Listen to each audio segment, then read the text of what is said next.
여러분 안녕하십니까, 정관용입니다. 연극 연출가 이윤택 씨, 오늘 성추행 혐의와 관련해서 기자회견을 갖고 피해자들에게 공식 사과했죠. 그런데도 문제가 풀릴 것 같지 않습니다.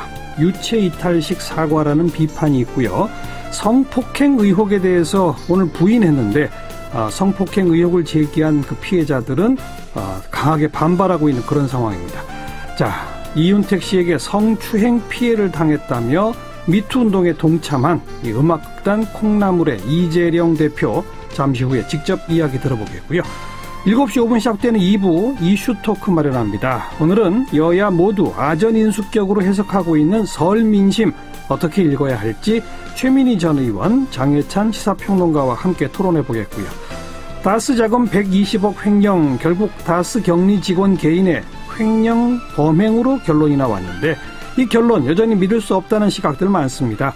정호영 특별검사를 고발했던 참여연대 김경률 회계사의 이야기 들어보죠. 잠깐 광고 듣고 시작합니다.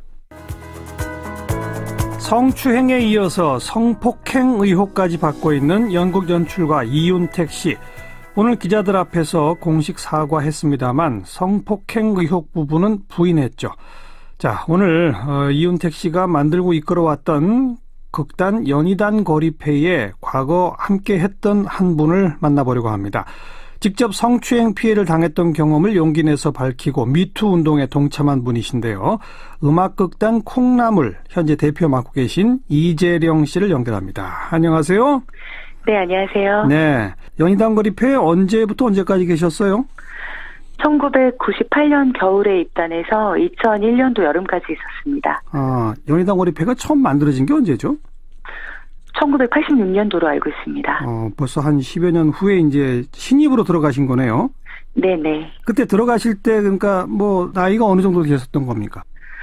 22살에 들어갔습니다. 네. 연극이 하고 싶어서. 네네. 네. 근데 어렵게 들어가셨는데 2001년에 나오셨으면 불과 한 2년밖에 안 계신 거네요. 네, 2년 반 정도 있었던 것 같아요. 왜 이렇게 금방 나오셨나요? 사실은 저희가 얘기하기로는 좀 길게 있는 편입니다. 더 금방 나간 친구들이 대부분 많아서요. 아, 그래요? 네, 1년 안에 반 이상 나가고요. 예. 네, 조금 지나면은 더 1년 반 정도 되면 한 30% 정도밖에 남지 않았어요. 그 당시에는. 예. 그렇게 한 1년 만에 한 절반가량이 나가는 이유가 뭡니까? 생활이 힘들어서 이유도 있고, 네. 합숙 생활을 했으니까요. 그리고 저희가 일이 너무나 과다하게 업무량이 많았고, 또 이번에 불거진 이런 성추행 사태 때문에 나간 인원들도 많았고요. 네. 단원들이 전원 합숙 생활을 합니까? 네, 전원 합숙 생활을 하지 않으면은 극단 생활을 할 수 없는 상황이었습니다. 그래서 합숙에 또 일이 너무 많아서 고돼서 힘들어서 나간 분들도 있고, 네. 이른바 성추행 때문에 나간 분들도 있고, 그렇군요. 네, 그렇습니다. 이재령 씨의 경우는 어떤 경우입니까? 저는 복합적이라고 할 수 있는데요. 예. 결국에는 퇴단하기 전까지 뭐 안마할 사람이 없으면 톡톡 치면은 나가게 돼서 안마를 하게 되는, 안마를 할 수 있는 사람 중에 한 명이었기 때문에, 예. 그런 것들도 내가 여기서 뭘 하고 있나라는 그 생각을 할 수 있는 나이가 좀 된 거죠. 예. 그래서 나가겠다라고 결심하고 생활들을 정리하고 나온 겁니다. 지금 이른바 안마라고 지금 몇 번 말씀하시는데 그게 도대체 구체적으로 뭡니까? 이 선생님은 안마 중독자라고 본인이 스스로 얘기하시고 저희도 다 알고 있었고요. 그리고 저희가 안마하는 그 팀이 있었어요. 안마조라고 저희끼리는 이야기를 했는데, 예. 선배님께서 밀양에 가자마자 안마조라는 거를 만들어서 2명씩 짝을 지어서 안마를 하게끔 시행을 했기 때문에, 예. 안마라고 저희는 지금은 너무 싫어지네요. 네. 2명씩 조를 지어서 2명 다 여성 단원으로? 네, 다 여자. 남자는 한 명도 하지 않았어요. 저희가 네. 하는 당시에. 네. 그냥 안마가 아닌 거죠, 그러니까? 뭐 처음에는 그냥 안마였고요. 점점 곤란한 안마로 진행이 되죠. 곤란하다면 뭘 말하시는 겁니까? 뭐 안마를 할 때 예를 들어서 할아버지가 손주한테 안마해라 하면 어깨를 가리키면서 여기 주물러라 하시잖아요. 예, 그런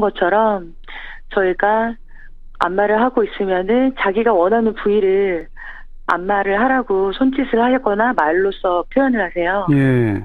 그런데 그 부위가 점점 곤란해지는 거죠. 예. 저희가 닿고 싶지 않은 그 부분의 안마를 이제 하게 되면은 곤란하게 되는 안마가 되는 거죠. 네, 네. 옷을 다 벗고 안마를 받습니까? 처음에는 옷을 다 입고 계셨고요. 예. 점차적으로 시간이 변하면서 이불을 덮고 계시는데 하의는 팬티만 입고 계신다든지, 바지를 입고 계시다가 사타구니 안마를 받고 싶다 하면 바지를 내리신다든지, 다양한 형태로 있었습니다. 네. 그러니까 처음에는 옷도 다 입고 그냥 팔다리 안마 이런 식으로 하면서 네네. 단원들이 그냥 그 안마라고 하는 것에 자연스럽게 빠져들었다 싶으면은 사실은 성적 안마를 요구하는 거로군요. 네, 그렇다고 볼 수 있습니다. 우리 이재령 씨가 입단하시기 훨씬 전부터 이런 일이 계속돼 왔었답니까? 그렇다고 저는 알고 있습니다. 부산 가막골에서 시작된 단체이기 때문에 예. 부산에서부터 시행되었을 거라고 저는 알고 있고요. 예. 제가 실제로 처음에 부산에 공연을 갔을 때 그 안마라는 행위가 그 단체 안에 되게 만연해 있었어요. 예. 어떤 선배님도 이은태 선생님이 안마를 시키기 전에 예. 어떤 선생님급의 분이 저한테 밤마다 먼저 안마를 시키셨었거든요. 아, 다른 사람도? 네. 네. 그분은 심지어 여자분이었고, 어허. 그 여자분이 저를 새벽 3시까지 땀을 뚝뚝 흘리면서 계속 요구를 하셨어요. 근데 보니까 그분도 기분이 이은태 선생님 안마를 많이 하고 계셨던 그 분이었더라고요. 어허. 그러니까 그런 안마를 한다라는 그 문화 자체가 있는 거죠. 네. 그 안에. 네. 그런데 유독 또 이윤택 씨는 안마를 핑계로 한 성적 요구 이렇게 불러도 되는 거 아닙니까? 됩니다.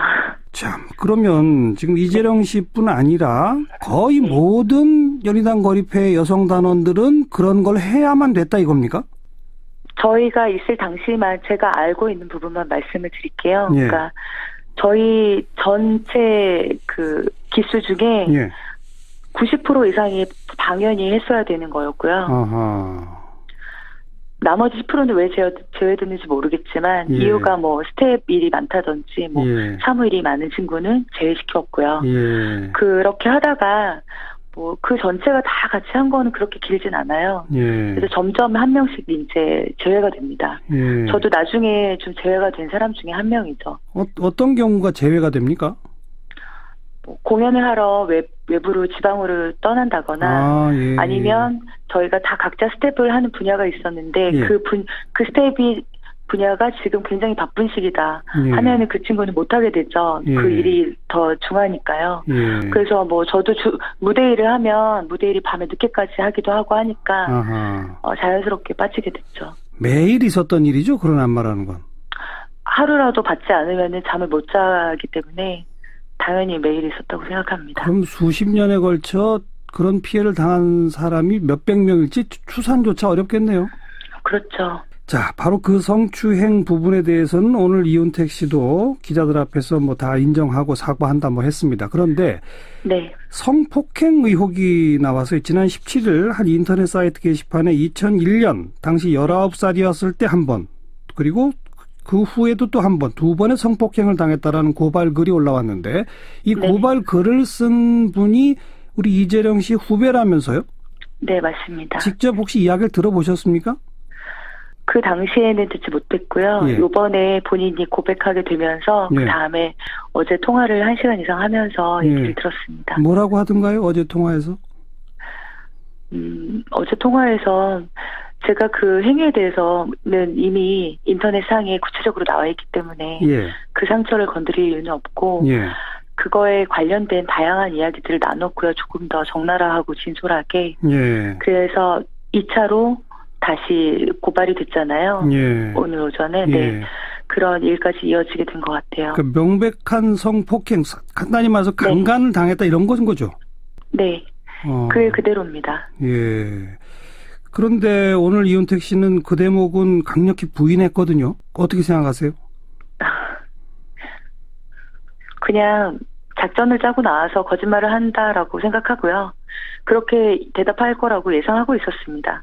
누가 나와서 내가 강간했다라고 하겠어요. 예. 네. 그 밖에 또 다른 피해자분들하고도 지금 이재령 씨가 소통을 하고 계시다고 들었는데. 네, 대부분의 피해자들하고 지금 메시지나 전화 통화를 지금 다 한 상황이고요. 예. 그리고 이제 오늘 바로 만나서 다 의논을 할 예정입니다. 앞으로 어떻게 대처할 것인지? 네네, 차후의 흥보에 대해서 언론에도 어떻게 대응하고 또 법적인 부분은 어떤 전문가의 도움을 받아서 어떻게 진행할 건지 예. 서로 일단 어떤 처벌을 원하는지부터 예. 그리고 서로 받은 고통이 어떤 건지 더 적나라하게 저희끼리 먼저 오픈할 거고요. 예. 이윤택 씨가 이 성폭행에 대해서 부인한 후에 혹시 그 성폭행 당했다는 그 후배분하고 연락이 있었습니까? 문자로만 할 수 있었고요. 뭐라고 하던가요? 부인한 거에 대해서? 몸이 떨려서 아무것도 못하겠다라는 문자가 왔고요. 예. 네, 그 친구는 심지어 그 기자회견도 보지 않았고 기사로만 접했는데 네. 부인했다라는 그 사실 자체가 너무 충격적인 일이죠. 네. 지금 뭐 몸살이 날 정도로 아무것도 못하고 계속 아마 울고 있을 거라고 생각해요. 네. 그 여의당 거리패라는 이 극단이 조직적으로 그와 같은 성추행, 성폭행 등등을 묵인 내지 방조, 지원까지 한 것이냐, 아니면 이윤택 씨 개인의 일탈이냐가 참 중요할 것 같은데, 그건 이재령 씨는 어떻게 판단하십니까? 안마를 시키기 위해서 조직적으로 막 계획을 세우고 이러진 않았겠지만, 이거는 개념의 차이인 것 같아요. 하지만 선배들이 그 사실 모르고 있었다라는 거는 반드시 100% 거짓말이고요. 예. 그 당한 친구들하고 다 제가 연락을 했는데 선배 한 명 한 명을 이 사람한테 얘기하고 이 사람한테 얘기하고 다 찾아가서 얘기를 했다고 전해 들었고 예. 네가 고발해봐야 아무런 너에게 안 좋은 일만 생기지 아무것도 너는 할 수 없다라는 피드백도 받은 적이 있고 하기 때문에 그거는 100% 거짓이고 그냥 그들이 그것을 그냥 놔두고 본인이 하기 싫으니까 말 잘 듣는 잘하는 애를 시킨 거라고 봅니다. 네. 그 성폭행 주장한 피해자는 이윤택 씨한테 당하기 전에 하용부 밀양 연극촌장에게 먼저 당한 바 있다고 또 추가 폭로를 했거든요. 네. 그렇다면 이건 그야말로 한 사람이 아니라 조직적인 그런 거라고밖에 볼 수가 없네요. 조금 민감한 상황이긴 한데 저도 그 글을 보고서 알았고요. 어저께 통화할 때도 그 얘기를 하지 않았는데 얼핏 뉘앙스만 이야기를 했는데 그 다음에 제가 어제 그 친구한테 전한 우리가 서로 소통을 하면서 아마 더 분노가 된 것 같아요. 그래서 그것에 대해서 2차 폭로가 이루어진 것 같고요. 그거를 짜고서는 야 네가 이렇게 해라 이렇게 하진 않았겠지만 둘 다 나쁜 사람인 거는 확실하다고 생각해요. 또 다른 가해자도 있을 수 있다고 보십니까? 그거는 예상할 수 없습니다. 네, 그거는 모르겠어요. 네. 근데 아무튼 자꾸 이제 안마라고 불려집니다만은 이게 성적 마사지 이렇게 표현하는 게 맞겠죠. 그런 거를 강요당한 분들은 극단 내에서 너무나 많고 그 너무나 많은 분들이 많은 선배들한테 다 얘기도 하고 했는데도 또 지금까지 안 알려져 왔다라고 하는 것은 간단히 말해서 조직적으로 은폐된 거군요. 그것까지는 사실인 거죠. 네, 그렇다고 볼 수 있죠.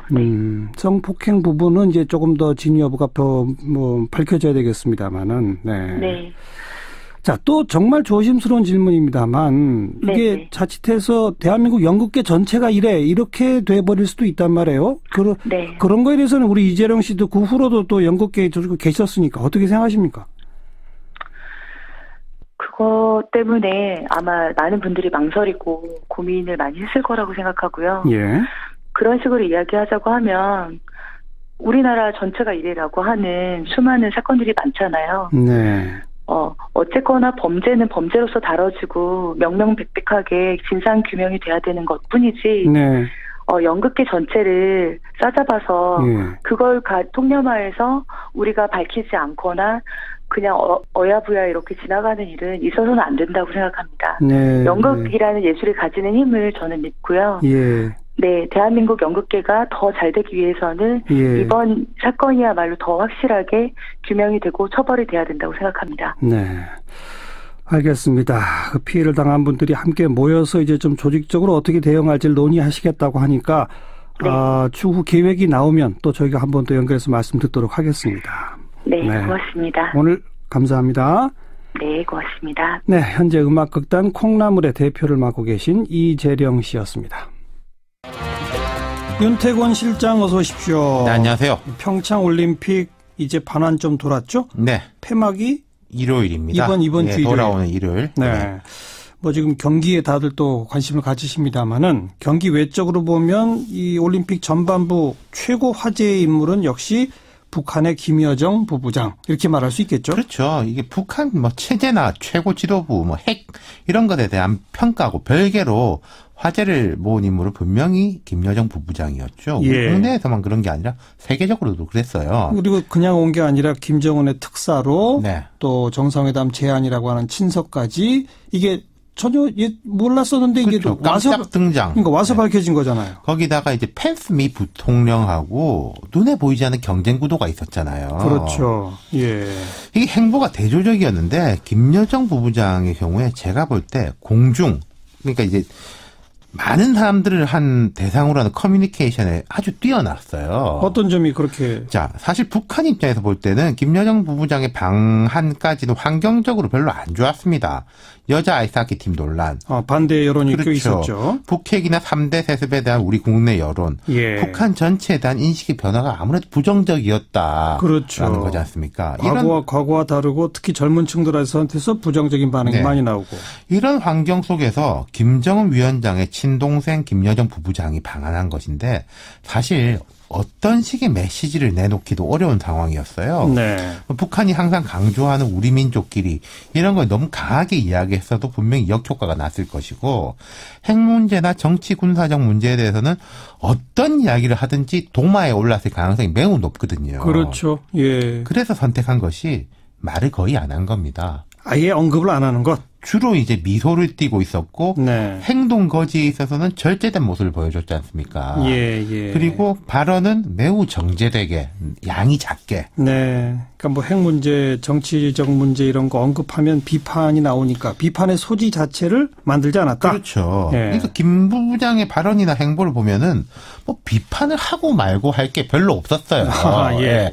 뭘 이제 말을 해야 거기에 대해 분석을 할 것인데. 그렇죠. 반면에 펜스 부통령, 자, 천안함, 탈북자, 원비어 가족, 인권과 안보의 강조니까 그 가치 자체가 문제될 건 전혀 없죠. 네. 그런데 펜스 부통령은 자기가 강조하고 싶은 가치를 너무 강조했다고 할까요? 지나치게 강조했다. 예, 그러니까 발언과 행보의 양과 정도가 좀 넘친 느낌이 있었어요. 네. 김여정은 비어있는 느낌인데 해석의 여지를 매우 남겨놓고 각자 이제 생각을 하게 만들었는데 펜스 부통령은 너무 넘치고 이건 뭐 해석을 하고 말고가 없이 그냥 다 보여줬지 않습니까? 그렇죠. 이건 그냥 제 이야기가 아니라 미국의 주요 언론들도 다 비슷하게 평가를 하고 있거든요. 미국 주요 언론들이 좀 부정적이죠. 펜스 그렇죠. 부통령의 방한 그 과정에 대해서. 네, 내용이 잘못됐다가 아니라 이게 예. 좀 행보, 예. 딜리버리에서 점수를 잃었다 이런 식의 평가가 있는 거죠. 그러니까 김여정이 펜스보다 점수를 더 많이 땄다. 네. 이게 이제 주요 외신들의 평가 아닙니까? 네.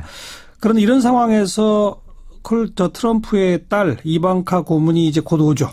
그렇죠. 이번 주 후반에 올 것 같은데 네. 벌써 세계 언론들은 김정은의 여동생 김여정 대 트럼프의 딸 이방카 구도를 딱 짜놓고 흥미진진하게 기다리고 있는 거죠. 어떡하나 싶어가지고. 근데 뭐 다른 나라는 그냥 흥미진진할지 모르지만 우리는 그냥 재밌게 보기만 할 수도 없잖아요. 그렇죠. 이번에는 이방카 백악관 서민 고문이 점수를 따야 합니다. 이게 미국 측에서 그런 게 아니라요. 예. 우리나라 입장에서 그렇습니다. 무슨 말이냐면은 자, 평창 올림픽 계기로 대한민국에서 미국이 북한한테 2번 연달아 밀린다. 부통령에 이어서 대통령 딸까지. 이건 미국뿐 아니라 우리에게 좋지 않고 심지어 북한한테도 손해라는 거예요. 북한한테도 손해라는 그렇죠. 얘기는 무슨 얘기입니까? 자, 외교가 총성 없는 정쟁이지만은 북한의 궁극적 목표가 뭐겠습니까? 핵을 떼놓고 보면은 뭐 북미 평화 협정, 체제 보장 이런 거지 않습니까? 그런 걸 얻어내려고 하죠. 그렇죠. 그리고 예. 트럼프 행정부 내에서 뭔가 진척을 보겠다는 거지 않습니까? 그러니까 대화 의지도 좀 보이는 거고. 그렇죠. 뭔가 좀 잘해보려고 하는 게 지금 북한 마음인데 예. 뭔가 일방적으로 밀어붙인다? 이게 이제 결국 또 북한이 사실 힘에서는 뭐 상대가 안 되지 않습니까? 네. 앞에서 이제 얻는 것처럼 보여도 뒤에서 확 미칠 수가 있는 거죠. 네. 그리고 우리가 가정을 해보면요. 만약에 이방카 선임 고문이 한국에 와가지고 펜스 부통령처럼 딱딱하게 인상도 쓰고 있으면서 비슷한 일정들을 한번 수행한다고 가정을 해보죠. 네.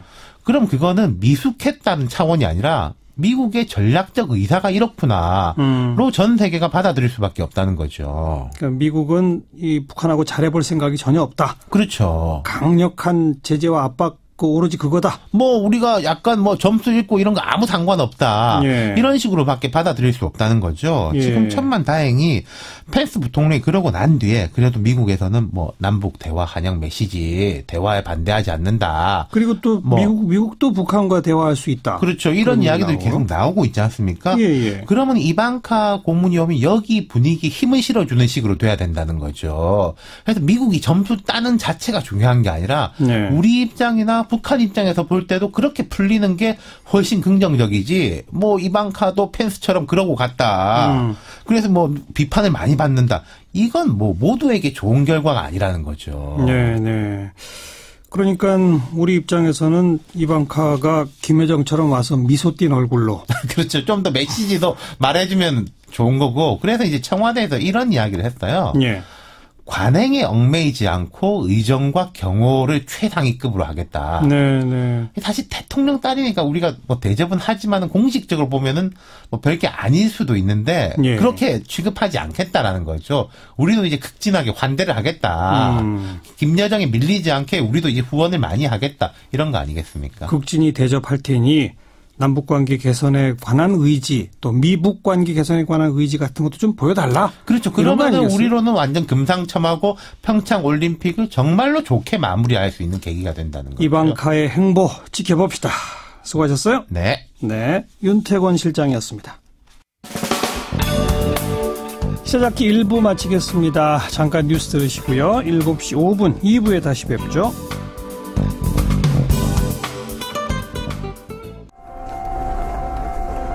시사잡기 2부 화제의 뜬 뉴스들부터 정리해드립니다. CBS 김효은 기자 어서 오세요. 네, 안녕하세요. 첫 소식은요. 네, 평창 동계올림픽에서 얼굴 들이밀기, 낄끼빠빠 논란이 끊이지 않고 있습니다. 낄끼빠빠가 뭐예요? 네, 낄 때 끼고 빠질 때 빠져라라는 신조어인데요. 예. 네, 더불어민주당 박영선 의원이 지난 16일 스켈레톤 윤성빈 선수의 경기 때 출입이 통제되는 선수 준비구역에 얼굴을 들이밀었다가 여론의 호된 질책을 받지 않았습니까? 네네. 네, 그 전날에는 이기흥 대한체육회장이 토마스 바흐 IOC 위원장을 만나겠다며 남의 자리에 앉았다가 자원봉사자에게 막말을 했고 이후 사과하는 해프닝이 있었는데요. 예. 오늘은 대한빙상경기연맹 임원이 스피드 스케이팅 이상화 선수의 경기를 몇 시간 앞두고 선수단을 방문하는 바람에 이상화의 수면을 방해했다는 주장이 제기됐습니다. 경기를 몇 시간 앞둔 상황인데 방문을 했다? 네, 스포츠 평론가 이종훈 씨가 YTN 인터뷰에서 언급한 내용인데요. 네. 이 씨에 따르면 스피드 스케이팅 경기가 저녁 8시에 열려서 선수단이 보통 새벽 2, 3시에 잔다. 그런데 어제 오전 9시 고위급 임원이 선수단을 방문해서 선수들을 다 깨웠고 이상화 선수도 3시간 일찍 깼다고 합니다. 예. 네, 그리고 또 이 씨는 일장 연설을 듣고 선수들이 다시 흩어지는데 이상화 선수 입장에서는 가장 중요한 시합이 걸려있는 당일 리듬이 깨져버렸다. 이렇게 주장했습니다. 이상화 선수 입장은 나왔어요? 뭐 리듬이 깨진 게 맞답니까? 네, 일단 SBS 보도에 따르면요. 빙상연맹 임원이 선수촌을 방문한 시각은 어제 오전 9시가 아니고 오전 10시가 넘은 시각이라고 합니다. 네. 그리고 오늘 마침 이상화 선수 기자회견에서 그 질문이 나왔는데요. 네, 이에 대해 이상화 선수는 이미 나는 깨어 있었다. 그런 것 때문에 컨디션을 망쳤다는 건 처음 들어보고 당황스럽다. 오히려 긴장감을 더 없애주기 위해 방문하신 것 같다. 이렇게 답변을 했는데요. 예. 네티즌들은 어쨌든 그 시간에 이제 방문을 한 건 맞지 않느냐. 예. 그리고 이상화 입장에선 저렇게 대답할 수밖에 없지 않느냐. 그리고 선수들이 바쁠 때 방문해서 도대체 무슨 연설을 하냐. 이런 격앙된 반응들을 보였습니다. 네. 그래서 낄 때 끼고 빠질 때 빠져라. 네. 다음 소식은요. 네, 간호사 태움 문화, 태움 현상이라고 들어보셨습니까? 요즘 태움이라는 단어도 일종의 신조어인데 이게 군대에서 선임이 후임 군기 잡듯이 하는 거 그런 거 말하는 거잖아요.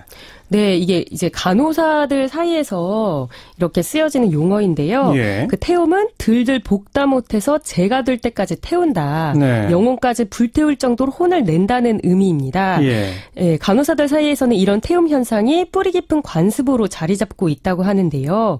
지난 15일 서울의 한 대형 병원 간호사가 스스로 목숨을 끊는 일이 발생했는데 네. 이 숨진 간호사의 남자친구가 간호학과 간호사 대나무 숲이라는 페이스북 페이지에 여자친구를 벼랑 끝으로 몰아간 요소 중 하나가 태움이 아닐까 싶다. 이렇게 밝히면서 네. 태움 현상이 기성 언론은 물론이고 네티즌들의 주목을 받고 있습니다. 뭐 용어를 뭘 쓰든 간에 아무튼 이건 직장 내 괴롭힘 아닙니까? 그것도 직위와 권력을 이용한, 그죠? 네, 그렇죠. 이 간호사의 업무라는 게 생명과 직결되는 일이다 보니까 한치의 실수도 용납이 안 된다는 인식이 강하다고 하는데요. 이런 소명의식을 악용한 게 바로 태움입니다. 예. 네, 그 실수가 허용되지 않으면 매사에 긴장이 필요할 수밖에 없고 그래서 더 엄격한 조직 문화가 용인된다는 건데요. 예. 근데 이게 단순히 그런 조직 문화를 넘어서 인신공격으로 치닫는 경우가 많다고 합니다. 네, 너는 대체 머리가 있는 거냐 없는 거냐 이러면서 공개적인 자리에서 면박을 준다든지 일부러 특정 간호사의 인사를 안 받아주고 따돌린다든지 이런 게 다 태움 현상이고요. 예. 심한 경우에는 신체적인 폭력까지 가한다고 합니다. 예. 네, 그리고 얼마 전 숨진 간호사의 경우에는 프리셉터라고 불리는 사수가 일은 제대로 가르쳐주지도 않으면서 실수만 크게 지적하는 등 6개월 동안 태움을 지속했다고 합니다. 네, 병원 문화 이게 참 문제가 있어요. 수련이들도 피멍들도록 얻어맞고 뭐 이런 것도 얼마 전에 문제가 되지 않았습니까? 네. 네. 마지막 소식은요. 네, 미국 플로리다주 파크랜드의 고등학교 총기 난사 사건 생존자들이 다음 달 워싱턴에서 총기 규제 행진을 벌인다는 소식입니다. 예. 제목은 우리의 목숨을 위한 행진이라고 합니다. 17명이나 희생됐죠? 네, 현재 시간으로 지난 14일 마조리 스톤맨 더글러스 고등학교의 퇴학생이 반자동 소총을 난사해서 17명이 숨지고 16명이 다쳤는데요.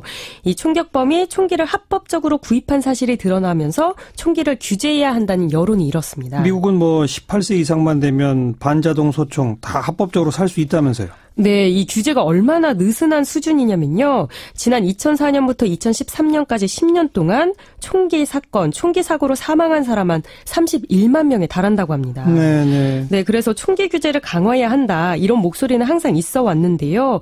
그동안 대통령을 비롯한 정치권은 이런 요구에 응답하지 않았습니다. 그리고 오바마 대통령도 총기 규제 강화를 여러 번 시도했습니다만 전미 총기협회가 반대 로비를 강력하게 펼쳤고 정치적인 이해관계 등이 맞물리면서 매번 무산이 됐습니다. 예. 네, 그리고 미국은 오는 11월 중간선거를 앞두고 있는데요. 이런 10대 학생들의 행진이 학부모들의 표심에 어떤 영향을 미칠지 주목됩니다. 네, 수고하셨어요.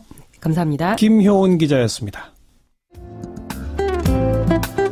매주 월요일 원숙한 진보 그리고 젊은 보수 두 분과 꾸미는 이슈 토크 시간입니다. 오늘은 지금 여야가 다 제각기 자기 좋을 대로들 해석하고 있는 설 민심에 대해서 두 분은 어떻게 읽고 계신지 이야기 나눠봅니다. 최민희 전 의원 그리고 시사평론가 장혜찬 씨 어서 오십시오. 안녕하세요. 안녕하세요. 연휴는 잘 보내셨어요? 저는 엄청 바쁘죠. 아줌마잖아요. 장혜찬 씨는 잘 보내셨어요? 네, 저도 여기저기 인사 다니고 그러고 잘 보냈습니다. 새해들 복 많이 받으시고. 네. 뭐 그렇게 아줌마로서 바쁘게 지내셨지만 또 정치인이시니까 지역도 돌았고요. 그러니까요. 예. 지역 돌면서 설 민심 이렇게 들으셨을 거 아니에요. 네. 뭐가 제일 기억에 나십니까? 솔직히 얘기하면 거의 지역에 가면 이제 평창올림픽 중계 보고 계셨어요. 그리고 일희일비하고 계셨어요. 그렇지. 우리 선수들이 잘하면 정말 너무 기뻐하시고. 네. 특히 어제 같은 경우 이상화 선수가 은메달로 그치니까 다들 그냥 그 식당에 있었거든요. 그때 밤에 여러분들하고 같이. 근데 식탁을 부술 것 같은 그런 분위기여서 우선 평창 올림픽 열기가 생각보다 훨씬 뜨거웠던 것 같아요. 그리고 그 애초에 평창 올림픽에 대해서 이런저런 우려가 많았는데 이제 그 우려가 별로 언론에도 보도가 안 될 정도로 평창 올림픽에 대한 관심이 뜨거웠고요. 또 조금 더 깊이 얘기가 들어가면 두 가지 반응이 나왔어요.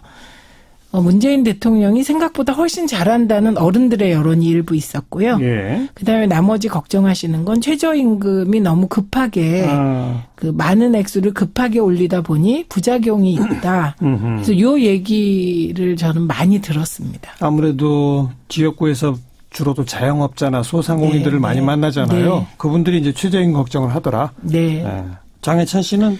저 역시 뭐 평창 올림픽 이야기를 안 할 수 없는데, 이 부분 의원님께서도 말씀해 주셨지만, 뭐 여러 가지 언론에 보도되는 크고 작은 문제들은 있습니다. 예를 들면, 뭐 교통편 미비라던가, 뭐 노로바이러스나 이런 문제들이 있지만, 그래도 처음 걱정했던 것과 비교해서 올림픽이 굉장히 원활하게 잘 진행되고 있는 것 같고, IOC에도 칭찬을 했고요. 네. 단기간 새 정부가 들어서서 이렇게 평창 올림픽을 잘 준비한 이 실무진들과 담당자, 그리고 우리 정부를 또 칭찬할 수밖에 없는 것 같아요. 그래서 설 연휴 올림픽 연휴였다고 평가하고 싶고, 네. 그러나 반대로 또 한 가지는 우리 국민들, 또 제가 현장에서 만난 국민들, 시민 여러분, 걱정과 불안이 있는 것 같습니다. 새해에 대한 기대감보다는 예. 여러 가지 이제 민생 문제라던가 이제 최저임금 문제도 말씀해 주셨지만, 예. 지금 뭐 GM의 군산 공장 폐쇄 문제도 있었고, 그렇죠. 또 미국의 이제 무역 보호 조치가 굉장히 심각해지고 있지 않습니까? 예. 이와 관련해서 또 더 깊게 이야기 나누겠지만, 이런 여러 가지 상황들 때문에,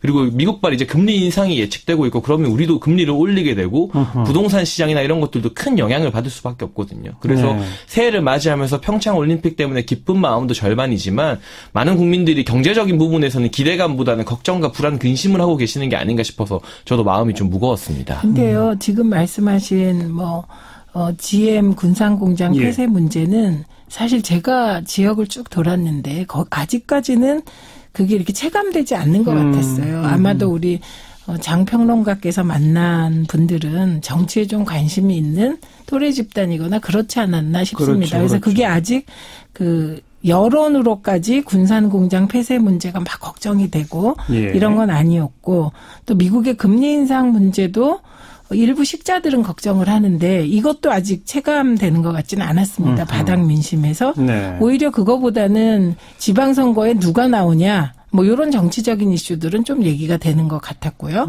그다음에 저는 다른 것보다는 최저임금이 이제 대선 때 보면 후보들이 전부 공약하셨거든요. 그랬죠. 2020년까지 혹은 2020년까지 최저임금 1만 원으로 올리겠다는 걸 다 공약하셨는데 예. 그 약속을 지키려면 큰 폭으로 확 올리지 않으면 안 되는 거라 이제 문재인 대통령께서 문재인 정부가 최저임금을 7,530원으로 올렸는데 이에 대한 걱정은 정말 많이 들었습니다. 그러니까 최저임금이 인상돼야 되고 4대 보험에 근로자들이 다 가입해야 되고, 그래서 노동자들이 걱정 없이 살아야 되고 더 올려야 된다고 생각하는데, 동의는 하는데, 예, 그 관념적 혹은 가치적으로는 동의가 되는데 네. 현실에서는 참 따라가기 힘든 많은 문제가 있다. 이런 지적이 주로 이제 중소상공인들, 그리고 특히 이건 약간 놀라운 지점이기도 한데 최저임금의 수혜자라고 생각되는 알바생이라든지 예. 그 노동자들에게서도 전 같은 얘기를 들었습니다. 그래요? 예, 결과적으로 최저임금이 노동시간 단축을 가져왔는데 아하. 그 노동시간 단축으로 인해서 최저임금은 올랐지만 나의 전체 파이가 오른 것 같진 않다. 예. 그리고 4대 보험을 지금까지 가입하고 있지 못하다 가입하는 경우가 있잖아요. 그러면 4대 보험이 또 나가잖아요. 보험료를 내야죠. 예, 근데 그 보험료가 미래에 나에게 좋은 거는 알겠는데 당장 어려우니까. 당장에 내가 어려우니까 최저임금 7,530원 인상이 완전히 내가 달가운 건 아니다. 네. 예, 이런 얘기가 오히려 더 체감됐습니다. 제가 지금 원숙한 보수 정치인과 대담을 하고 있는 것 같다는 착각을 살짝 느꼈는데 정말 맞는 말씀이라 생각하고요. 말씀하신 것처럼 최저임금의 수혜자인 경비원분들이나 이렇게 편의점 알바생 분들도 걱정을 많이 하고 있습니다. 그리고 그분들 입장에서는 최저임금을 받으면서 고용 전선에 나가신 분 입장에서는 4대 보험이 좋은 것은 알지만 그것보다 당장 몇만 원이라도 더 받는 게 절실한 상황이기 때문에 정부에서 그런 현장의 목소리에 좀 귀를 기울여야 될 것 같고, 왜 이런 문제가 또 민생 문제가 야기됐는가, 저는 공약 이제 현실성으로 다듬어야 되는 정부의 역할도 있지만 결국 보수 정치의 실패라고 보고 있거든요. 보수 정치의 실패. 과거. 네네네. 무상급식을 주제로 우리가 진보와 보수가 격돌했을 때 보수가 패배한 이후로 계속해서 이런 진보적인 아젠다에 보수 정치인들이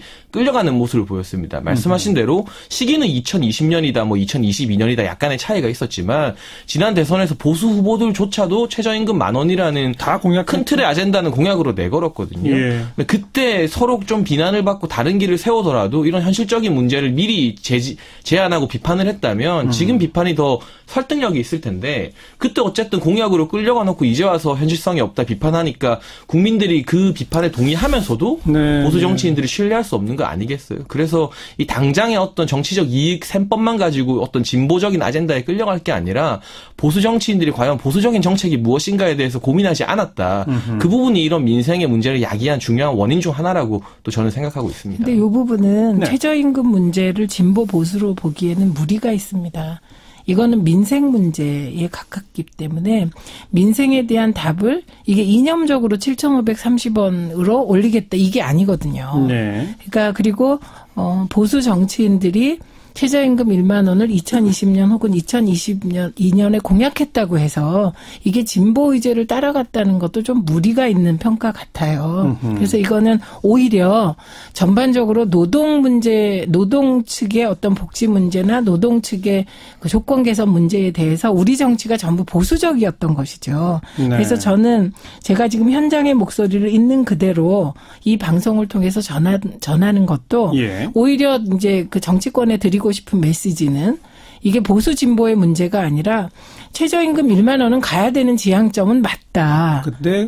그런데 그 가는 과정에서 좀 더 예를 들면 그 안정기금 지원 그러니까 그 자영업 등 지원기금 3조 원으로 해결될 수 있는 문제냐. 그래서 이런 디테일에 대해서 조금 더 여야나 정치인들이 관심을 가져야 된다는 측면에서 말씀드린 거고요.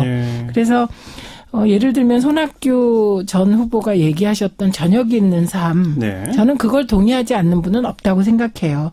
그런데 저녁이 있는 삶이 결국은 좋은 구호인데 실패한 구호가 돼버렸잖아요. 그것은 그 저녁이 있는 삶을 실현할 수 있는 계층이 되게 협의했기 때문이라고 생각해요. 그러나 지향으로서 저녁에 있는 삶을 반대하는 분은 없을 것 같거든요.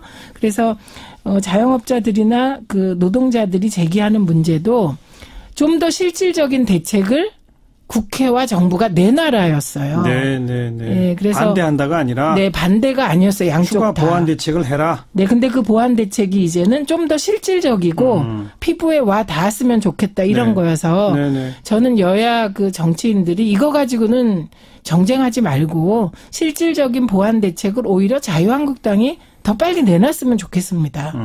장혜찬 씨 어떻게 보세요? 저 말씀하신 것과 조금 결이 다른 게 우선 저는 이 최저임금 1만 원이 언젠가 가야 될 목표점이라 하더라도 이것이 지난 대선에서의 어떤 쟁점 사안이 된 것은 결국 이 알바노조와 정의당의 어떤 정치적인 구호에 민주당이 끌려가고 그 자유한국당이 대안을 제대로 내세우지 못했던 이 정치적 슬로건에 멋지게 한판 보수 정치가 당한 실패의 결과라고 보고 있고요. 여러 가지 이제 뭐 10,000원을 언제까지 가느냐는 차후 정치권에서 정부에서도 좀 고민을 더 많이 할 것 같습니다. 왜냐하면 이번에 7,500원 가량으로 올렸는데 이런 파열음이 곳곳에서 나고 있기 때문에 속도 조절을 하지 않을 수 없는 상황인 것 같은데 지금 뭐 3조 정도의 일자리 기금으로 최저임금 인상분을 보전하고 있고 이게 아마 2019년에도 동일하게 이 일자리 기금이 조성될 예정이고 이 예산이 언제까지 쓰여야 될지 아무도 모르고 있습니다. 결국 이 3조의 일자리 기금 정부에서 내놓은 대책 자체는 상당한 졸속 행정이라는 게 현장의 자영업자들 사이에서도 나오고 있는 목소리이기 때문에 이왕 7,500원으로 올렸다면 이 충격을 완화할 수 있는 뭐 당장 세금 써서 일자리 기금 보전해 주는 게 아니라 말씀하신 것처럼 정말 이 충격을 어떻게 완화할 수 있는지 자유한국당도 그리고 더불어민주당도 머리를 맞대야 될 것 같고 7,500원으로 올렸는데 이렇게 파열음이 났으면 2020년 10,000원이 공약이라 하더라도 그 공약을 지키는 게 국민들 전체의 삶에 플러스가 아니라면 정부에서도 또 대통령께서도 한번 원점에서 놓고 고민해 볼 때가 되지 않았나 하는 생각이 그러니까 잠깐만요. 속도 조절이 불가피하다는 게 장혜찬 씨 생각인 거죠? 그렇죠. 최민희 전 의원은 속도 조절론이 지금 정부 내에서도 조금 나오고 있어요. 이미 나왔고 이건 이제 김동연 부총리가 답하기를 내년에도 그럼 일자리 기금을 마련할 거냐 지원기금을 그랬을 때 그거는 이번에 운영해보고 그 결과에 따라 판단해봐야 된다고 답한 바가 있습니다. 그렇습니다. 그러니까 그런 얘기는 너무 당연한 얘기인 것이고요. 그런데 이런 문제를 무슨 알바노조나 어디에 그 아젠다 세팅에 밀려서 뭐 보수 정치가 한판 패했다. 뭐 저는 이런 식의 접근으로는 그 디테일한 대안이 나오기 힘들다고 봅니다. 예. 뭐 장해찬 씨가 보수 논객을 자처하시는 분이라서 아마 저런 얘기를 좀 일부러 강조하시는 거라고 저는 좀 해석을 하고요. 아무튼 두 분한테 들은 이 설 민심, 올림픽 이런 명절 연휴 기간에 올림픽 중계를 하니까 편한 마음으로 더들 빠져드시더라. 이제 그런 얘기. 그다음에 최저임금에 대해서는 정말 많은 분들이 고민들을 하고 있더라는 얘기 들었는데 제가 요구한 설 민심은 정치권에 대해서 뭐라고 하든가 그런 얘기들 좀 후반부에 해봅시다. 정치권에 대해서는 뭐라고 하던가요? 저 같은 경우는 지금 이제 뭐 바닥 민심에서는 미국의 어떤 무역 보복이라던가 뭐 군산 이런 GM 공장 폐쇄 사건 같은 것들이 아직까지 퍼지지 않았다고 말씀하셨지만 저는 이제 설 연휴가 이제 끝나지 않았습니까? 이번 주 다음 주 되면 될수록 이런 부분들에 대한 어떤 불안감, 문제점들이 지금 뉴스가 새로운 뉴스로 많이 올라오고 있고 이제 나오겠죠. 네, 국민들 사이에서 이 민생에 대한 불안과 걱정이 좀 많이 퍼질 것 같아요. 그리고 오늘 이제 문재인 대통령께서 미국의 이런 경제 보호 조치, 보호무역 조치에 대해서 단호하게 대응하라는 지시를 하셨는데 구체적으로 어떻게 단호하게 대응할지에 대한 해결책이 사실은 마땅치 않은 굉장히 어려운 상황입니다. 이거는 뭐 정치적으로 누가 이득이냐, 뭐 득실이냐 이런 걸 떠나서 우리 국가가 당면한 굉장히 어려운 과제에 있는데 이 부분에 대해서 또 여야가 어쨌든 계속 국회 파행을 하다가 어떻게 합의를 해서 국회를 재개하기로 했지만 정치권이 어떤 답을 내놓는지 그리고 우리 정부가 어떤 모습을 보이는지에 대해서 이 국민들이 좀 많은 실망과 기대를 뭐 번갈아가면서 하게 될 것 같아서요. 정치권이 이 2월 남은 기간을 어떻게 보내느냐가 상당히 중요한 것 같고 문재인 대통령 하락하던 지지율이 지금 평창올림픽 계기와 설 연휴 계기로 60% 초반에서 머무르고 있습니다. 그러나 이번 일주와 다음 주 이 미국의 특히 저는 미국의 이 보호무역 조치가 상당히 중요한 이슈가 될 것으로 보고 있는데 이 부분 미국과의 이 외교적인 난제를 어떻게 푸느냐에 따라서 이 지지율이 과연 답보할지 아니면 다시 50%대로 하락하게 될지도 갈릴 변곡점으로 보고 있습니다. 앞으로에 대한 얘기를 하셨는데 딴 데에 비해서 명절 내 그 가족들 모이면 정치 얘기도 조금씩 하시던데 요즘은 잘 안 하나 보죠? 지금 말씀은 지금 우리는 설 민심 얘기를 하고 있기 때문에 미래에 어떻게 될 것인가 이 부분은 지금 조금 주제에 빗나간 것 같아요. 그리고 지금 제가 생각하기에는 제일 중요한 지지율의 변화는 50%대 후반으로 떨어졌다가 63% 정도로 반등했고요. 그리고 이제 63%에서 73% 사이의 지지율입니다. 그러니까 이건 당연히 저희는 반등한 거에 초점을 두죠. 왜냐하면 반등이라는 건 굉장히 어려운 거거든요.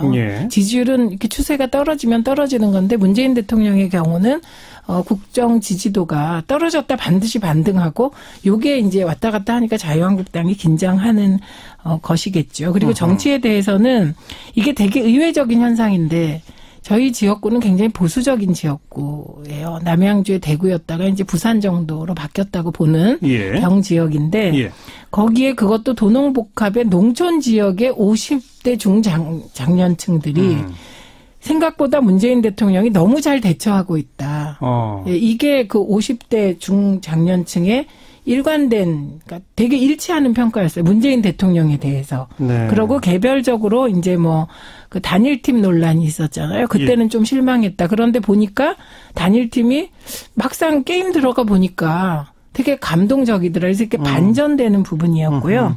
그다음에 이걸 아셔야 될 것 같아요. 자유한국당이나 보수는 지금 국민들 마음속에 보수적인 유권자들도 보수의 망가짐, 그 보수의 폐허 위에서 정치를 바라보고 있기 때문에 저는 이번에 다니면서 단 한 명도 홍준표 대표를 긍정적으로 평가하는 보수적인 유권자를 못 만났습니다. 그래서 저는 지금은 자유한국당이나 뭐 홍준표 대표님이나 등등 뿐만 아니라 바른미래당에 대해서도 정말 관심이 없었어요. 아예 관심이 없다? 네, 관심조차 없어서 이슈에 오르지도 않았어요. 그건 저희 집안에서나 혹은 저는 계속 이제 지역을 돌았으니까요. 그래서 지금 문재인 대통령 흔들기나 미래의 불안을 가지고 또 현실의 문재인을 흔들거나 이런 거보다는 지금 보수 유권자들이 간절히 바라는 건 뭔가 보수가 좀 품격 있게 달라지기를. 최소한 막말은 안 했으면 좋겠다. 네. 이 얘기를 가장 많이 들은 것 같고 심지어 저는 많은 분들에게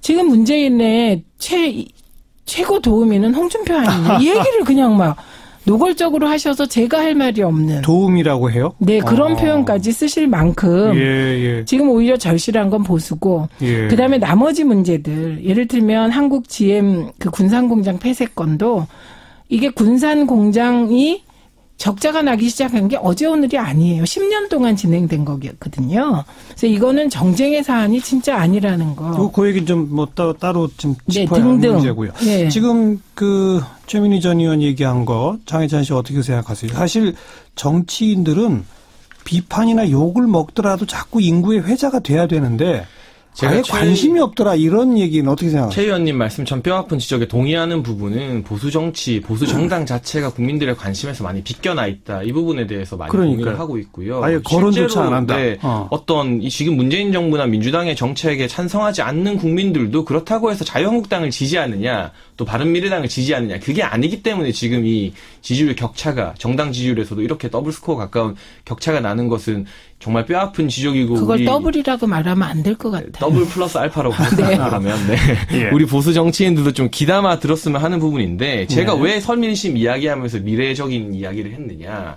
그것은 지금 제가 느끼기에는 이 문재인 정부에 대해서 뭐 이런 분들이 자유한국당을 지지한다는 것은 아니지만 뭐 어떤 문재인 정부를 긍정적으로 봤던 지난 1년 동안 적폐청산 시원하게 하는 부분 뭐 최순실 씨나 박근혜 전 대통령 뭐 관련된 여러 관련자들이 재판받는 부분을 이제 지켜보고 지지해줬던 분들이 이제부터는 과거 정권의 적폐청산보다는 앞으로의 미래 민생 정말 내 삶에 와닿는 정권 교체 효과 그것을 이제 기대하고 있거든요. 그렇기 때문에 이 미래적인 어떤 미래에 대한 기대와 어떤 걱정을 동시에 가지고 지켜본다는 자세인 것 같아요. 지금 지지율이 떨어지다가 반등한 게 저는 요 60% 초반에서 머무르고 있는 지지율이 지금 뭐 당연히 그럼에도 불구하고 높은 지지율이지만 알겠습니다. 미래가 정말 국민들의 이슈로 다가왔다는 저는 뭐 두 분 의견이 거의 대동소이하다고 생각합니다. 네, 저는 이미 문재인 대통령께서 올해는 내 삶을 바꾸는 그런 정부가 되겠다고 하셨고 그다음에 이제 여러 가지 우리 앞에 당면한 문제들이 당장 평창올림픽과 패럴림픽 끝나면 한미합동 군사훈련을 어떻게 할 것인지 또 윤여정이 특사로 와서 제안한 김여정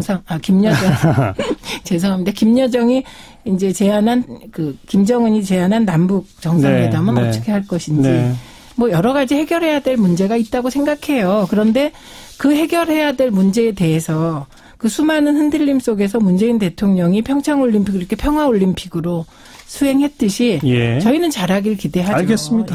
뭐 그 설민심 몇 마디로 요약하자면 정치권에 대한 얘기만 하자면 뭐 문재인 정부 잘하고 있다. 숫자로 다 확인되고 있는 거니까요. 보수 정치 지금 별로 입에 올릴 만한 대상이 못 되는 것 같다. 다시 거듭나야 한다. 뭐 이거 맞는 얘기고요. 앞으로 정부는 또 정치권은 민생 문제 해결해서 뭔가 실력을 보여줘야만 된다. 세 마디는 다 뭐 너무나 지당한 얘기 아니겠습니까? 근데 이제 그 실력을 잠깐만요. 선거가 다가오고 있는데 그런 얘기는 요즘 잘 안 하죠. 아직은. 네, 지방선거에 대한 관심은 없죠. 상대적으로 떨어지고 다만 오히려 이제 바닥에서는 뭐 서울시장이 누구다 이건 서울시의 관심 같아요. 옛날하고 굉장히 달라진 지점은 예전에는 전국이 다 서울시장에 관심이 많았잖아요. 근데 이제는 진짜 우리 지역의 자치단체장이 누가 될까? 요렇게 국한돼서 이건 어쩌면 이제 지역 자치에 대한 인식이 체화된 게 아닐까. 네, 그래서 관심은 되게 이렇게 관심이 다양화되고 세분화되는 느낌? 그래요. 네, 그리고 과거처럼 뭐 긍정적이네요. 대선이 아니니까 뭐 예를 들면 대권 후보들이 어디서 뛴다 이것도 저희는 경기도 지역이잖아요. 그러니까 경기도에 대해서는 한두 마디 관심이 있어요. 근데 예전처럼 막 대권 후보가 있는 어떤 지역 그런 얘기는 하나도 안 나오던데요. 지금 사실 국민들이 재미가 있으려면 비등비등한 라이벌 관계가 형성이 돼야 선거에 대해서 이야기를 하고 또 누가 된다 재미가 있는데 뭐 민주당에서 최근 지도부에서 이제 샴페인 함부로 터뜨리지 마라 일찍 터뜨리지 말라는 말씀하셨다는 기사도 나오고 있지만 한때는 뭐 17개 광역단체장 선거 싹쓸이 한다는 가능성 그런 이야기까지도 나왔었거든요. 그런 적 없어요. 상당히 어쨌든 우세에 있는 건 확실한 상황입니다. 그렇기 때문에 이 어떤 보수의 단일 후보들이 각이 나오고 비등비등한 1대1 구도 구도가 형성되기 전에는 이 지방선거 자체가 아직까지 국민들의 관심을 받기에는 조금 이른 타이밍인 것 같고 이 정부의 국정 운영 방향에 대한 관심이 더 많은 것 같습니다. 좀 아까 두 분 잠깐씩 언급하시다가 뭐 국회도 그동안 약간 공전이었는데 뭐 다행히 이번에 다시 열기로 뭐 이런 표현들 쓰셨잖아요. 국회가 열고 있는지 파행인지에 대한 관심도 정말 없더라고요. 일반 국민들께서. 없고요. 그리고 오늘 우원식 대표가 어쨌든 우리 법사위에서 민주당 의원들이 권성동 법사위원장 사퇴를 주장하면서 파행된 건데. 그렇죠. 이제 더 이상 민주당이 권성동 법사위원장의 거취를 얘기하지 않겠다. 네네. 그리고 그거에 대한 그 과거에 법사위원장 사퇴를 요구했던 것에 대해서 유감 표명을 했잖아요. 예. 그래서 정상화된 것이거든요. 예. 그런데 저는 이런 그 민주당의 양보에 대해서 민주당의 그 열성 지지자들이 되게 반발하고 계세요. 그럴 수 있죠. 예. 그런데 여당이기 때문에 또 우원식 원내대표는 그렇게 할 수밖에 없거든요. 왜냐하면 그 아동수당 관련한 법안 등 민생 법안이 산적해 있는데 국회를 가동시키지 않으면 결국은 그 부담은 최종적으로는 여당에게 돌아오기 때문에 그렇죠. 오늘 우원식 대표가 그런 사과하면서 되게 마음이 아팠겠다. 저는 이렇게 생각이 들더라고요. 저는 뭐 그 부분은 민주당이 잘 유감 표명한 거 잘한 거라 보고 자유한국당에서도 뭐 더 이상 거론하지 않고 국회 재개하는 것은 당연히 이제 국회가 정상화해야 될 과정이라고 보고요.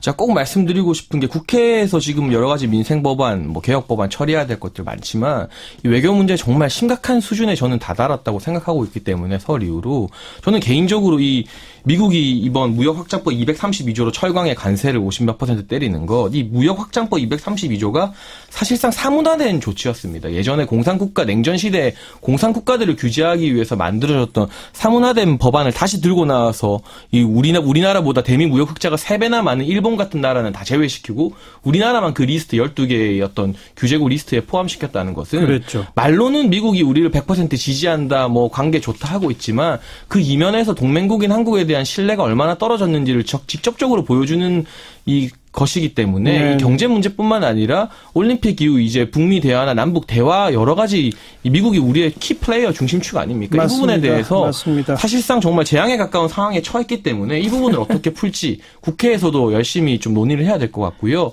중국에게는 뭐 잘해서 풀렸다고 하지만 지금 그 사드 보복 롯데 같은 경우는 뭐 경제장관회의 이후에도 여전히 하나도 상황이 변한 것 없이 고착 상태라고 합니다. 저는 이 부분을 보면서 박근혜 정부의 외교 실패가 떠올랐는데 박근혜 정부 초기에 중국에게 잘하고 미국을 좀 멀리하다가 큰 코 다쳐서 재빨리 선회하면서 여러 외교가 꼬였는데 문재인 정부도 이 박근혜 정부의 실패를 답습하는 것은 아닌지 이 부분에 대해서 정치권에서 좀 더 격렬하게 이 굉장히 주요한 이슈인 만큼 중심으로 놓고 토론을 해야 될 것 같습니다. 이게 지금 장 평론가께서 자유당이 저렇게 해주길 바라는데 자유당이 자꾸 이념 논란을 일으키니까 좀 불편하실 것도 같고 그 걱정도 타당하다고 생각합니다. 근데 지금 이제 철강 산업 관련하여 관세 문제는 이게 되게 지금 미국이 상무부 보고서의 내용이 보면 지금 우리 언론이 얘기하는 12개국 53% 단일안이 아닙니다. 세 가지 안이 있죠. 세 가지 안이에요. 그래서 첫 번째 안은 모든 이 수입 역조가 나타나는 모든 철강 수입국 미국 입장에서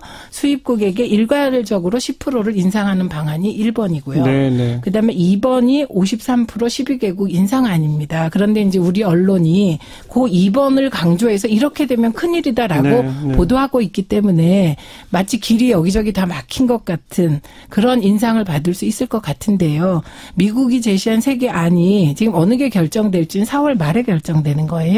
그런데 이제 미리 언론이 걱정을 해 주시니 저는 정부에서도 이 세 개 안을 가지고 가능하면 결국 국익 대 국익의 대결이거든요. 그래서 이게 정치 문제와 경제 문제를 섞어서 가서 경제적인 이득을 취하려는 게 트럼프 전략으로 보입니다. 그렇죠. 그거는 미국의 전략이고 그런 미국의 전략을 우리가 국익을 최대화하기 위해서 1번, 2번, 3번의 선택지가 어디로 가게 할지 이게 결국 여야를 넘어서 정말 총력을 기울여야 하지 않겠습니까? 저는 아직 확정이 안 됐지만 전통적인 우방들 그리고 말씀을 이게 2번이라니 훨씬 더 많은 흑자를 보고 있는 일본도 제외된 리스트에 우리나라가 어쨌든 올라갔다는 것 자체가 이 한국과 미국의 외교의 어떤 마찰을 보여주는 증거라고 보고 있기 때문에 경각심을 가져야 될 것 같습니다. 오늘은 설 민심을 주제로 토론하기로 했는데 정책 토론으로 흘러가고 있는 것 같고요. 갑자기 이제 연휴가 끝났구나. 이런 생각이 딱 더 절실하게 느껴집니다. 두 분 얘기를 들어보니까 맞아. 우리가 지금 산적한 할 일들이 많지. 네. 남북관계, 북미관계, 통상문제, 한국 GM 그래 이제 하나하나 해결해 갑시다. 오늘은 여기까지 토론하도록 하겠습니다. 네. 최민희 전 의원 그리고 시사평론가 장혜찬 씨 수고하셨습니다. 감사합니다. 고맙습니다. 사운드 오브 뉴스입니다. 김민아 기자 어서 오세요. 안녕하세요. 들어볼 소리요. 앞서 고발자가 직접 나오기도 했습니다.만 연극 연출가 이윤택 씨가 자신에게 제기된 성추행, 성폭행 이런 의혹들에 대해서 공개 사과했죠. 이 소리를 들어보시죠. 성폭행을 당했다고 피해를 제기한 분에 대해서는 인정하지 않으시는 겁니까? 네, 인정하지 않습니다. 성폭행은 아닙니다. 서로 다른 쪽의 생각이 다를 수가 있다고 생각합니다. 제가 폭력적이고 물리적인 방법으로 성폭행을 하지 않았다는 얘기입니다. 당사자에게! 사실은 당사자에게! 네. 당사자에게 사죄를 하고 법적 절차에 따라서 성실하게 경찰 수사에 임하겠습니다.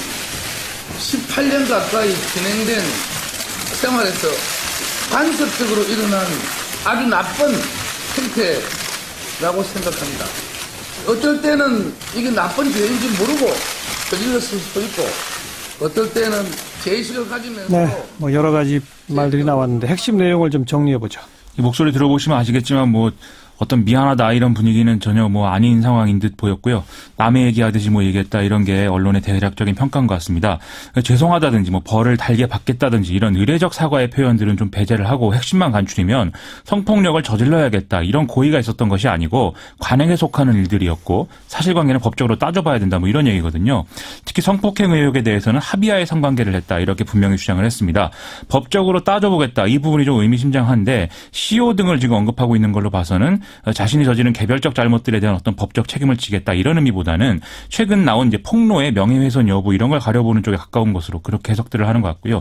이 모든 게 이제 가해자로 지목된 사람의 전형적인 행동 양식이다 이런 반응들도 나오고 있습니다. 수사를 촉구하는 청원이 청와대 홈페이지에 막 올라온다고요? 철저한 진상규명과 조사, 구속수사를 요구하는 이런 내용의 청원인데요. 동의자 수가 사흘 만에 오늘 오후 4시 기준으로 2만 6천 명이 넘어선 상황입니다. 20만이 넘으면 공식 답변을 해야 되는데 앞서 말씀드렸듯이 개별 사건에 대한 법적 해결은 지금 잘 안 될 가능성이 크고 또 청와대가 법적 논리가 있는데 그걸 거슬러서 일방적으로 구속수사를 지시할 수도 없는 일이긴 하겠죠.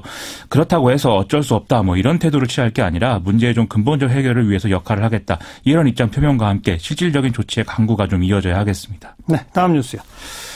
평창 동계올림픽 소식인데요. 네. 여자 컬링 대표님의 선전 이것이 화제입니다. 오늘 예선 6차전에서 오전 전승을 거둔 강호 스웨덴을 7대6으로 제압을 했습니다. 너무 잘하더라고요. 그렇습니다. 이에 따라 한국은 5승 1패로 스웨덴과 예선 리그 공동 선두를 또 달성하게 됐는데요. 예. 강팀으로 분류됐던 캐나다, 스위스, 영국을 이미 꺾어놓은 상태고 앞으로 경기가 남은 미국, 러시아, 덴마크 등은 좀 약체로 평가되기 때문에 메달 획득 가능성이 커지고 있다 이렇게 봐야 될 것 같습니다. 그냥 획득이 아니라 금메달도 노려봄직하다 이런 그렇죠. 예. 바로 그런 겁니다. 예. 특히 여자 대표팀 선수들은 경북 의성 출신이고 이른바 흑수저다라고들 해서 더 관심을 좀 끌고 있습니다. 남자 컬링도 초반에 좀 부진하더니 오늘 또 이겼잖아요. 그렇습니다. 예선 7차전 경기가 치러졌는데 이탈리아를 8대6으로 꺾었습니다.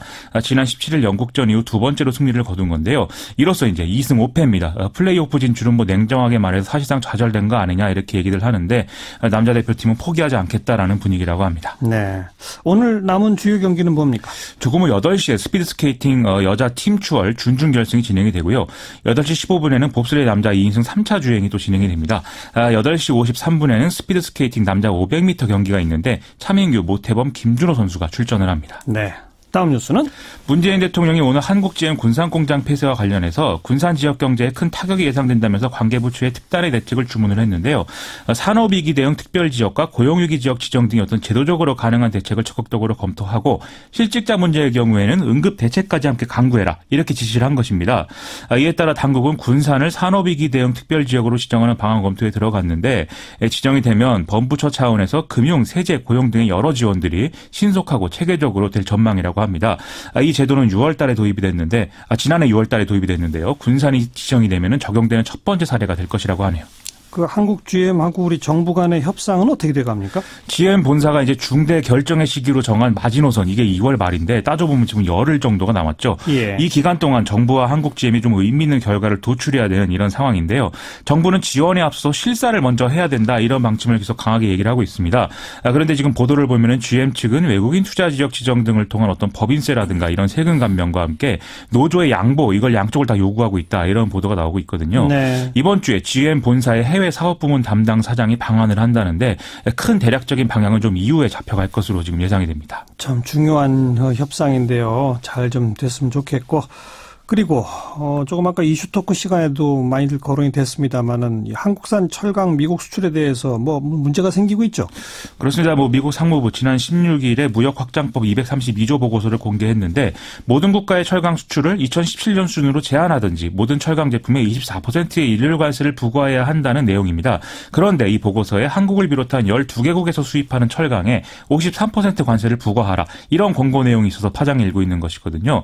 만일 이렇게 되면 우리나라의 관련 산업은 사실상 미국 수출길이 막힌다라는 게 정부와 전문가들의 분석입니다. 근데 다른 나라들 빼고 우리나라를 꼭 집어넣은 이유 이게 중요하잖아요. 그렇습니다.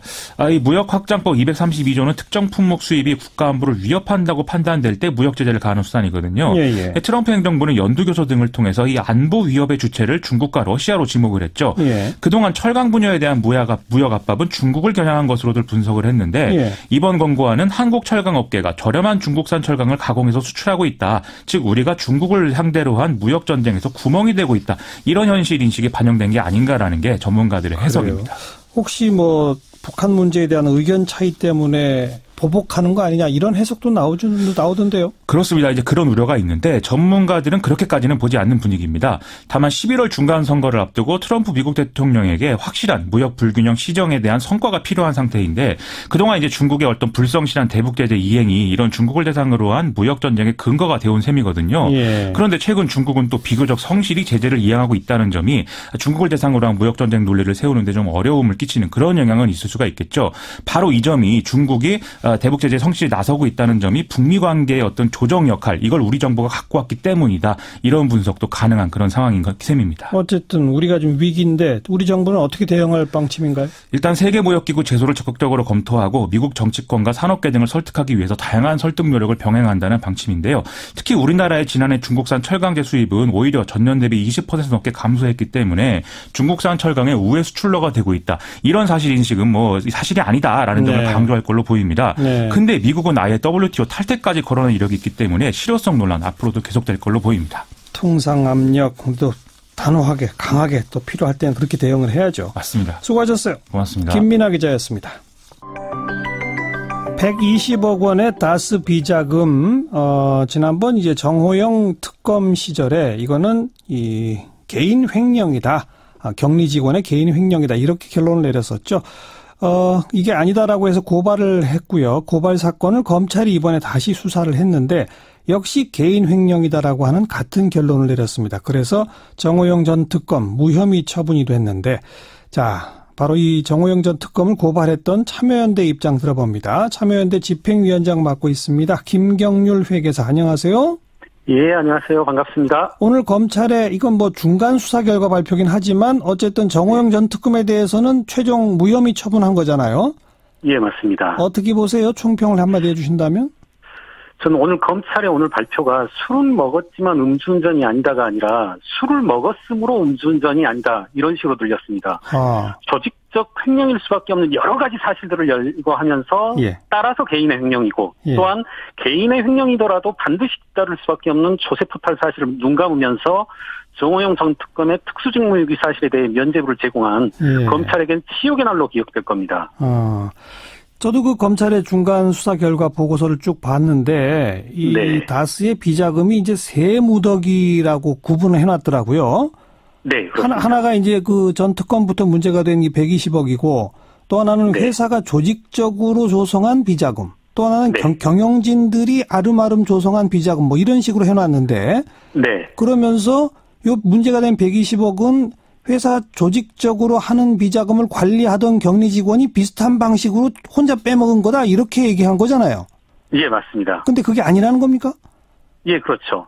이제 세 가지로 구분했는데요. 네. 이 세 가지를 구분하는 의미가 없을 정도로 이 셋은 동일한 방법으로 동일하게 이제 그 조직 라인에서 이렇게 만들어진 것이거든요. 예. 이 셋을 구분할 실익은 전혀 없습니다. 셋은 동일하게 회사가 조직적으로 조성한 비자금입니다.